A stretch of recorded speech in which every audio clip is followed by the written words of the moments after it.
We're going to walk you through the concepts found in The 7 Habits of Highly Effective People, one of the most well-known self-help books ever written, by Stephen R. Covey. For many years, it has topped bestseller lists, and this is for a very good reason. We'll provide you with helpful tips and illuminating examples in this video to help you take control of your daily routines and develop a successful lifestyle. Building successful habits based on moral values is essential for success. Consider yourself a first-time visitor to a foreign city. You're not familiar with the streets, and the signs are written in a foreign language. How are you going to navigate around, and how are you going to get where you're going? You might get some advice from a stranger you ask on the street, such as turn right, or take this bus. Indeed, these could be beneficial in the near run, but you'll find yourself lost once more someday. Finding a map would be a better course of action, right? You can repeatedly find your own path when you have a clear understanding of the environment around you. Navigation through life is similar. While some minor acts may be helpful, it is far more beneficial to establish a few fixed guiding principles and develop the habit of adhering to them. Author Stephen Covey noticed an intriguing trend when he reviewed 200 years of self-help literature. He discovered that one of 2 paradigms was adopted by the majority of advice given. The personality ethic comes first. According to this paradigm, becoming successful requires picking up a number of tips and methods. It claims that you will succeed if you speak correctly or finish the appropriate activities. Although this advice seems appealing, it frequently results in merely surface-level adjustments that don't have a significant impact. There is a difference in the second paradigm. On the character ethic, it is founded. This method makes the case that success is based on some fundamental ideas. These ideas are applicable in all circumstances. These are profound, immutable truths about the universe. We will attain long-lasting outcomes if we match these guidelines with our inner selves. How then does this paradigm function in real life? Let's imagine that you would like a happier relationship. You would be advised by the personality ethic to take a specific type of vacation or embrace a new communication style. On the other hand, the character ethic motivates you to improve yourself. It claims that you have to develop a character built on values like justice, empathy, and trust in order to become the kind of person that has a happy relationship. Naturally, it's not as simple as it seems. You must alter the way you constantly see and interact with the world around you if you wish to cultivate an inner character built on moral values. In other words, developing positive habits is necessary for implementing changes based on the character paradigm. Assume initiative in directing how you react to the outside world. For millennia, scientists, philosophers, and common people have grappled with the same straightforward question: what defines an individual? Some contend that genetics alone determines our fate, citing both human evolution and our DNA. Some mention our parents. They argue that what matters most is who raised us and how we were raised. Others still maintain that our immediate circumstances and surroundings are the most important factors. The ability for self-awareness that sets humans apart from other animals is one of our most important characteristics. Animals are mostly dependent on outside inputs. They often respond in a predetermined manner to what they come across in the outside world. On the other hand, people are able to stop, think, and choose how to react. Being proactive gives you the ability to control your own destiny and the flexibility to select how you interact with the world around you. You may, for example, allow unforeseen weather to spoil your picnic plans. Or you may deliberately concentrate on the advantages. Even with the storm, you may focus your attention on having fun with your friends instead of dwelling on the bad weather. This still functions in the worst of situations. Think of the well-known psychiatrist Viktor Frankl. He was imprisoned in a concentration camp during World War II. He understood he was still in control of his reactions, even though his tormentors dictated all of his exterior circumstances. Instead of giving up, he dedicated every day to envisioning a brighter future where he could share with kids how he managed to escape the ordeal. This proactive approach propelled him to success and served as fuel for his subsequent career as an instructor. You too may have the ability to consciously choose how you react to every given adversity with practice. Think carefully about what to do when you come into a challenge in your personal or professional life. Refrain from giving in to your first impulses. Rather, take a step back. Think about the underlying reasons of the issue and then concentrate your efforts on the things that you can positively affect. Every work should start with a goal in mind. Let's start with a little macabre thought exercise. 3 years from now, let's say that you have tragically lost your life. It is a tragedy, really. Now, though, your coworkers, friends, and relatives have all assembled for your funeral. Everyone steps up to the podium in turn to give a eulogy. What impression do you want to leave on them? Although this is difficult to consider, it is also enlightening. All of your true goals suddenly become clear, and the little minutiae of everyday existence vanish. At this point, your thoughts turn to your relationships, your achievements, and the world you wish to leave behind. This dismal experiment demonstrates why planning your life with your final result in mind is crucial. Because of this, highly productive individuals have developed the practice of considering their options, which leads to our second habit. Begin every task with a desired outcome. No matter how big or tiny an action is, it is actually performed twice. A procedure must be visualized by conjuring up a plan before it can be executed physically. These plans might be brief and informal, akin to a mental to-do list of your tasks, or they can be thorough and precise, like to an organized business strategy. In any case, planning for the future is crucial since it makes navigating the present easier. Contemplate constructing your ideal home. It is advisable to draw a plan prior to building the house or installing the roofing. After all, the building process will be a chaotic catastrophe if you don't have a clear idea of what you're doing. You'll probably be dissatisfied with the outcome, waste expensive supplies, and make costly blunders. Applying this concept to short-term initiatives is not too difficult. In the workplace, for example, it's wise to plan out your weekly activities in advance and set specific objectives that you want to accomplish by the end of each quarter. But long-term planning yields the true rewards of this practice. To achieve this, create a personal mission statement and picture the life you want. Consider carefully what you really want to accomplish and what you consider to be true success. Utilize this paper as a benchmark to assess your development and as a decision-making tool. Staying on the correct road is considerably easier when you have a clear understanding of where you want to go. Put first things first. You're at work on Monday morning at 9 o'clock. You have a report to write and a project plan to design. The phone is ringing and the printer is stuck.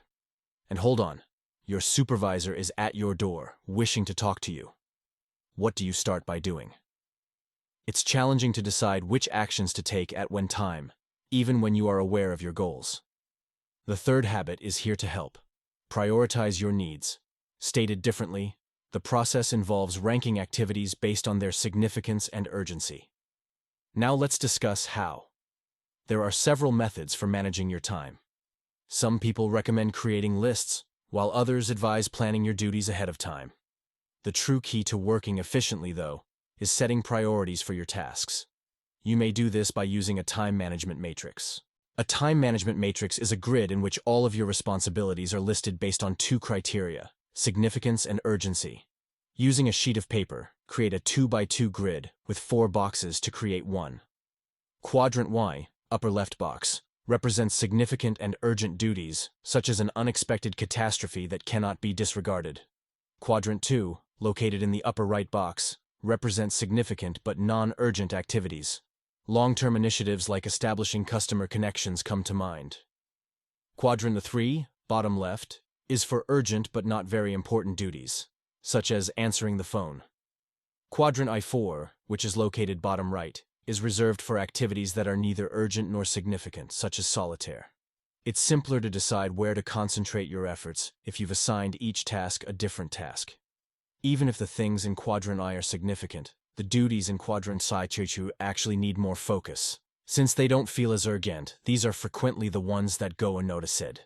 They nonetheless continue to be significant and frequently yield the highest efficiency gains. You can lessen the likelihood of new things entering Quadrant 1 if you take care of them as soon as possible. Naturally, nobody can accomplish anything by themselves. Prioritizing sometimes necessitates assigning tasks that don't require your personal touch. Instead of giving tasks, make precise requests for outcomes. After all, the most important factor in efficiency is the result. Always look for the win-win scenario. You're at a football championship game. This is the season's last competition. There may be just one victor and one defeater. Regardless of how brilliantly they performed, one team wins the trophy and the other leaves empty-handed. Fortunately, not all aspects of life require one team to succeed, while the others falter. In actuality, most circumstances may benefit both parties if collaborative thinking is applied. Because of this, successful individuals employ a fourth habit, making sure that everyone has a successful outcome. We use particular paradigms to form our relationships throughout life, which affects how we communicate. A win-lose perspective is the prevailing paradigm for a lot of individuals. This indicates that they view all interactions, whether they be personal, professional, or otherwise, as a competition in which achieving your goals prevents the other parties from achieving theirs. Although this paradigm works well in certain situations, it fails miserably in others. It turns everything into a contest and creates enemies out of possible allies. This ultimately results in loss for both parties, as it fosters mistrust and discord. Consider a sales team, for instance, where the only individual receiving a bonus is the best performer. Nothing is given to the others. Because of the win-lose nature of this setup, each participant is encouraged to think exclusively on himself. Those who have this feeling could withhold information or, worse, undermine one another. What was the outcome? Lower total sales. The win-win paradigm offers an alternative to this. This perspective rejects rivalry and embraces teamwork. It aims for results that are advantageous to all parties. This can entail delaying incentive payments for that sales team until after each member meets their own sales targets. In this manner, the success of one salesman benefits everyone else as well. This win-win agreement promotes cooperation and communication, which will increase sales and make employees happy in general. How do you make sure you're always thinking about how everyone wins? Take up an attitude of plenty. Positive things like fulfillment, achievement, joy, or even profits are not unusual commodities in this perspective. Rather, it is aware that there is always enough for everyone. Finding methods to work together to achieve something is made simpler when you understand there is always more value to be acquired. When you adopt a win-win mindset, your greatest triumphs occur when you realize that everyone is on the same side. Develop deeper bonds with others by genuinely comprehending them. You're always squinting, words seem hazy, and you can't recognize a buddy 10 steps away. The optometrist should be consulted soon. You are aware of the typical course of these journeys now.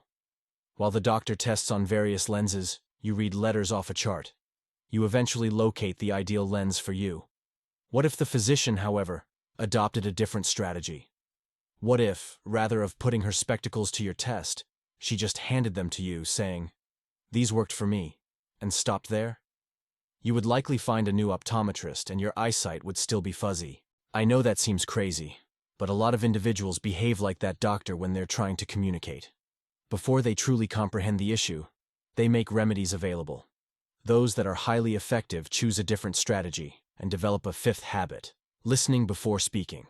Effective communication is fundamental to every significant connection. Regretfully, most individuals only practice speaking.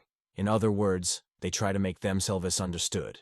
But that just presents half the story. You also need to comprehend in order to truly develop personal relationships, and you have to learn to listen in order to comprehend someone properly. Naturally, listening entails more than just hearing. It entails truly understanding, on a significant level, the feelings and thoughts of another individual. Empathetic listening is the finest practice for this. This type of listening necessitates being emotionally and intellectually aware of the perspective of the other person. It entails listening to what they have to say while also learning the true feelings that lie behind the surface. One method to do this is to refrain from giving counsel until you have a firm understanding of what the other person is attempting to say. Therefore, try figuring out the emotion the other person is attempting to express rather than responding to it with a story of your own. Saying anything as basic as, "That sounds frustrating," or "You feel this is important," might be considered reflecting. This helps to keep the focus of the conversation on the person you're trying to understand. However, this isn't a cheat or a fast cut. You need to genuinely care about other people in order to listen with empathy. To do anything right, it requires practice, patience, and effort. However, if you give it a go, they will notice and value your attention. As a matter of fact, they frequently show their own empathy and respect in return.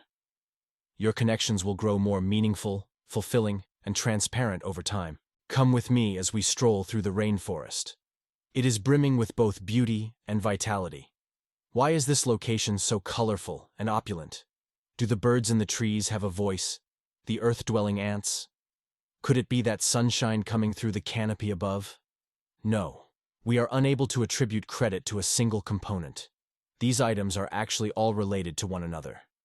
Life's intricate network of relationships makes it possible for these kinds of ecosystems to form and flourish. The total is frequently larger than the sum of its parts, both in nature and in human relationships.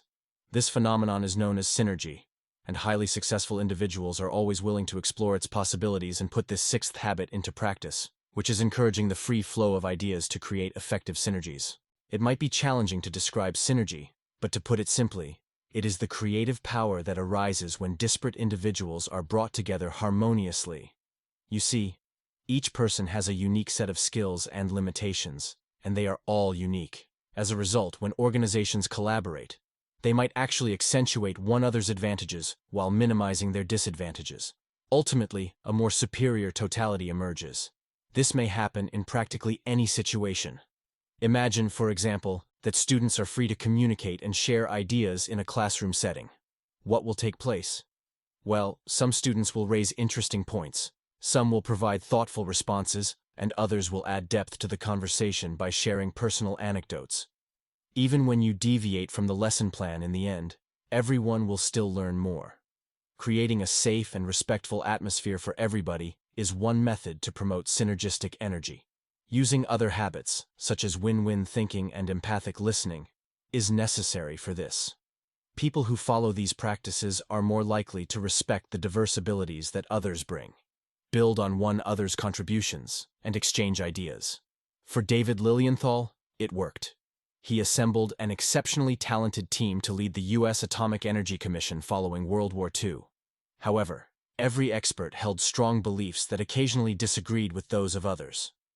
Lilienthal therefore planned weeks of team sessions where each team member may express his aspirations, concerns, and motivations for the initiative. An environment of trust and understanding was established by these candid conversations. Ultimately, the Commission created a very innovative and effective culture. The most fruitful organizations are those in which the members link and support one another. An environment where synergy may flourish, much like a rich ecosystem of interrelated animals. Give yourself enough time to care for yourself. Imagine yourself as a hardworking lumberjack. You go into the forest every day to begin falling trees. The initial few are simple. It hits, and it falls.